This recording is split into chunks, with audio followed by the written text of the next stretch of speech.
ನಮಸ್ಕಾರ ವೀಕ್ಷಕರೇ, ಇಂದು ನಾವು ಜೋಡಿ ಪದಗಳ ಬಗ್ಗೆ ನೋಡೋಣ. ಒಂದೇ ರೀತಿಯ ಪದಗಳನ್ನು ಅಥವಾ ಅರ್ಥ ಬರುವ ಪದಗಳನ್ನು ಜೋಡಿಸಿ ಹೇಳುವುದೇ ಜೋಡಿ ಪದ. ಇವುಗಳಲ್ಲಿ ಒಂದು ಪದಕ್ಕೆ ಅರ್ಥವಿರುತ್ತದೆ, ಇನ್ನೊಂದು ಪದಕ್ಕೆ ಅರ್ಥವಿಲ್ಲದಿರಬಹುದು. ಹಾಗಾದರೆ ಜೋಡಿ ಪದಗಳ ಉದಾಹರಣೆಗಳನ್ನು ನೋಡೋಣ. ಮೊದಲಿಗೆ ಮನೆ, ಮಠ. ಮನೆ, ಮಠ. ತಂದೆ, ತಾಯಿ. ತಂದೆ, ತಾಯಿ. ಸುತ್ತ, ಮುತ್ತ. ಸುತ್ತ, ಮುತ್ತ. ಸಿಹಿ, ಕಹಿ. ಸಿಹಿ, ಕಹಿ. ಬೆಟ್ಟ, ಗುಡ್ಡ. ಬೆಟ್ಟ, ಗುಡ್ಡ. ಮಳೆ, ಬೆಳೆ. ಮಳೆ, ಬೆಳೆ. ಅಂದ, ಚಂದ. ಅಂದ, ಚಂದ. ಹಾದಿ, ಬೀದಿ. ಹಾದಿ, ಬೀದಿ. ನೀತಿ, ನಿಯಮ. ನೀತಿ, ನಿಯಮ. ರೋಗ, ರುಜಿನ. ರೋಗ, ರುಜಿನ. ಇಲ್ಲಿ ಮೊದಲನೆಯ ಪದಕ್ಕೆ ಬಹುತೇಕವಾಗಿ ಅರ್ಥ ಇದೆ, ಆದರೆ ನಂತರ ಬರುವ ಪದಗಳಿಗೆ ಕೆಲವೊಮ್ಮೆ ಅರ್ಥಗಳಿರುವುದಿಲ್ಲ. ದನ, ಕರು. ದನ, ಕರು. ಗೊತ್ತು, ಗುರಿ. ಗೊತ್ತು, ಗುರಿ. ಮಾನ, ಮರ್ಯಾದೆ. ಮಾನ, ಮರ್ಯಾದೆ. ಮುತ್ತು, ರತ್ನ.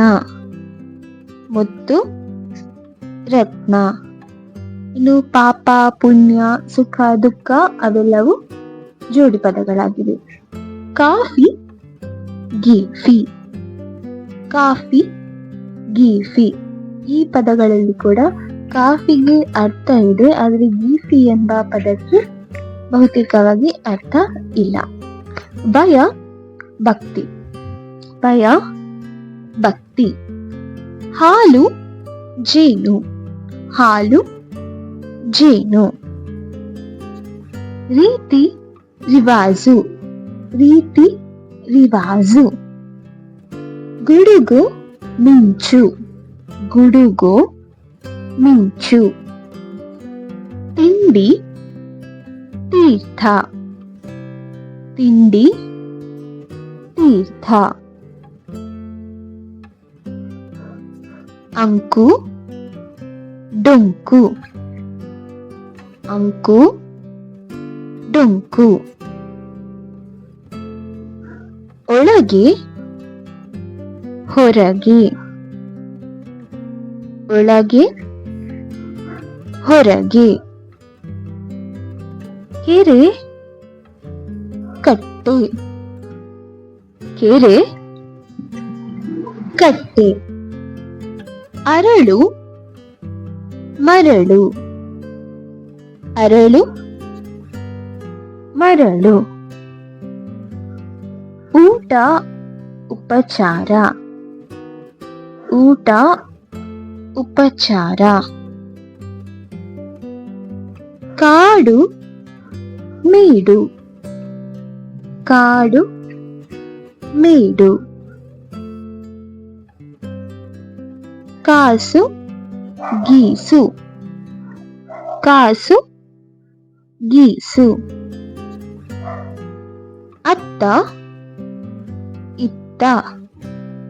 ಅತ್ತ, ಇತ್ತ.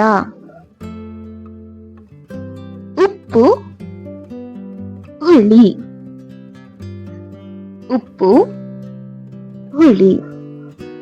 ಬೇವು, ಬೆಲ್ಲ. ಬೇವು, ಬೆಲ್ಲ. ಆಸ್ತಿ, ಪಾಸ್ತಿ.